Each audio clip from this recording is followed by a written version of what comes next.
Did you know the world's most valuable company once operated out of a motel? Or that its founder dropped out of Harvard because he was afraid of missing his chance? Hey, tech enthusiasts! Today we're diving into the fascinating story of Microsoft, the company that transformed how we work, play, and connect. And don't worry, this isn't clickbait. By the end of this video, you'll understand exactly how a couple of computer nerds built an empire that changed the world forever. We'll explore Microsoft's humble beginnings, its competitive battles, its biggest failures, and the vision that kept it relevant for nearly 5 decades. You'll see how decisions made in the 1970s still impact the technology you're using right now, and I promise you'll discover at least 5 facts about Microsoft you never knew before. So, grab a snack, settle in, and let's boot up this digital time machine. What if I told you Microsoft's origin story begins with 2 teenagers skipping class to hang out in a computer room? In 1968, a private school in Seattle called Lakeside School purchased computer time on a General Electric computer. This is where 13-year-old Bill Gates first met 15-year-old Paul Allen. Imagine the scene: a dimly lit room with a massive humming machine that took up half the space, while 2 awkward teenagers hunched over it, mesmerized by the possibilities. The pair became obsessed with programming, often sneaking into university computer labs after hours. Picture them dodging campus security, their breath visible in the cold Seattle nights as they rushed between buildings to access the latest machines. By 1974, Allen spotted the Altair 8800 on the cover of Popular Electronics magazine and showed it to Gates. The Altair was essentially a box of lights and switches, no keyboard, no screen, but they saw the future. Gates called Altair's manufacturer, claiming they had a programming language ready for it. It was a complete bluff. Visualize the panic as Gates and Allen spent the next 8 weeks frantically writing code, working in marathon sessions fueled by vending machine snacks and determination. When they demonstrated their basic interpreter to Altair's creators, it worked perfectly on the first try. Microsoft was officially founded on April 4, 1975. Their first office? Room 819 of the Sundowner Motel in Albuquerque, New Mexico. Imagine a cramped motel room with beds pushed to the walls, papers scattered everywhere, and the constant clacking of a teletype machine. How does a tiny company with no operating system secure the contract that would define personal computing for decades? It's 1980, and IBM needs an operating system for their upcoming personal computer. They approach Microsoft, but there's a problem.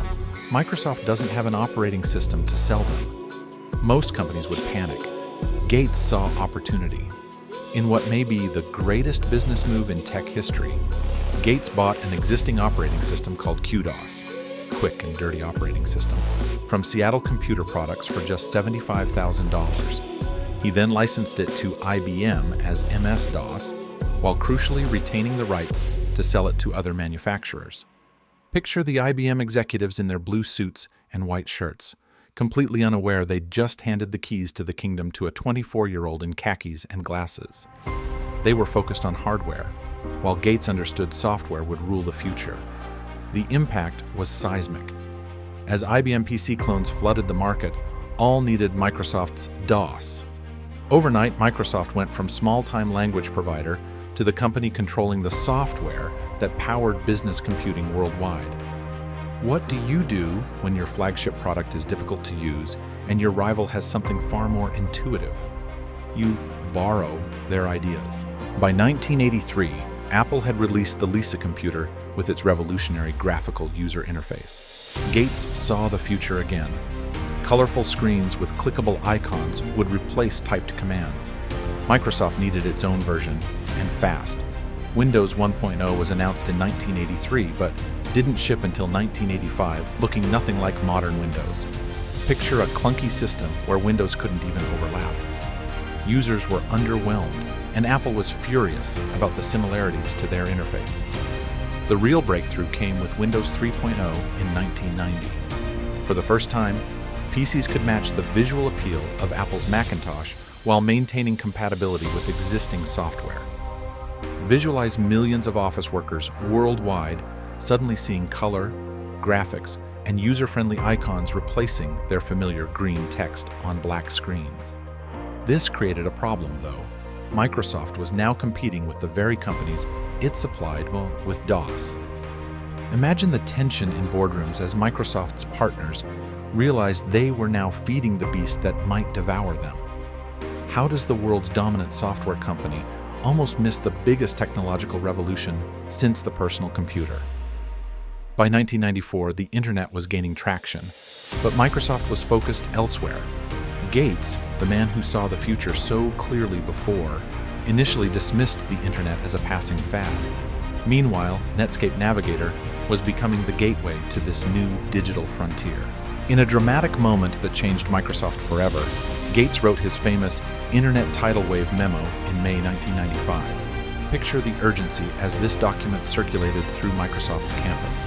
The company needed to pivot immediately or risk obsolescence. Microsoft launched Internet Explorer and bundled it free with Windows, sparking what became known as the browser wars. Visualize developers working in marathon coding sessions, adding features frantically as Microsoft leveraged its Windows monopoly to push Netscape aside. This aggressive strategy worked, but at a tremendous cost. The Department of Justice filed an antitrust lawsuit against Microsoft, nearly resulting in the company being broken up. Imagine courtroom dramas with Gates giving videotaped testimony that many felt showed a combative, arrogant side of the tech titan. The lost decade. How does a company at the peak of its powers lose its way for 10 years? As Microsoft entered the 2000s, it seemed unstoppable.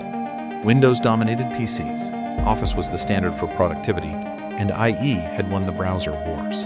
But something was changing. Under Steve Ballmer's leadership from 2000 to 2014, Microsoft missed critical shifts in technology. Picture Ballmer laughing at the iPhone in 2007. $500? Fully subsidized with a plan? That is the most expensive phone in the world, and it doesn't appeal to business customers because it doesn't have a keyboard. Microsoft's attempts to compete in new markets repeatedly failed. The Zune music player, Windows Phone, and the Surface RT tablet all flopped. Visualize warehouses full of unsold devices gathering dust while consumers lined up for competing products. Meanwhile, internal culture had become toxic. The stack ranking system forced managers to rate some employees as underperformers, regardless of actual performance. Imagine talented teams sabotaging each other to avoid being at the bottom of the curve. By 2013, Microsoft seemed like a dinosaur watching the meteor approach, still massive and powerful, but facing extinction. What happens when a cloud visionary takes over a company stuck in the past? In February 2014, Satya Nadella became Microsoft's third CEO, and everything changed. His first major decision, making Office available on iPads, devices made by Microsoft's longtime rival. This signaled a dramatic philosophical shift. Picture Nadella standing on stage demonstrating Microsoft products working on Apple devices, something unthinkable under previous leadership. His mantra became, "Microsoft loves Linux," an operating system that Ballmer had once called a cancer.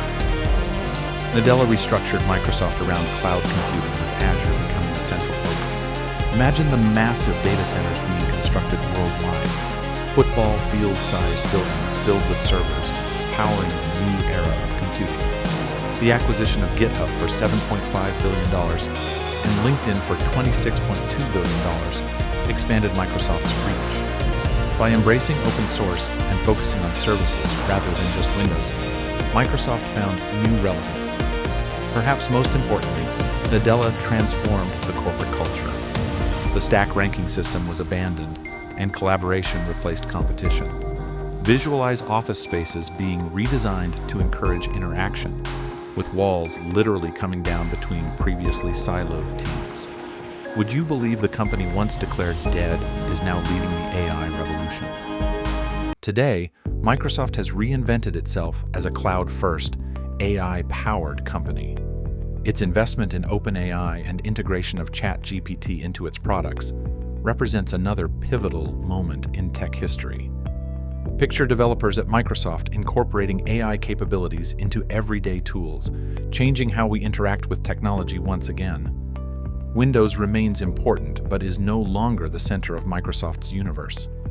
The company has diversified into hardware with the successful Surface line, gaming with Xbox, and communications with Teams, which became essential during the pandemic. From that motel room in Albuquerque to a company valued at over $2 trillion, Microsoft's journey reflects the evolution of computing itself. There were brilliant innovations, embarrassing failures, ethical controversies, and remarkable comebacks. As we look to the future, Microsoft continues to shape how we work and play. That same spirit that drove two teenagers to skip class and program computers nearly 50 years ago still drives the company today. And just think, the next time you open Word or Excel, join a Teams meeting, or play on your Xbox, you're using technology with roots that go back to when computers filled entire rooms and the idea of having one in your home seemed like science fiction. Thanks for joining me on this journey through Microsoft's history. If you enjoyed this video, hit like and subscribe for more tech stories. Drop a comment letting me know which tech company's history you'd like to explore next. Watch our playlist for more such interesting content.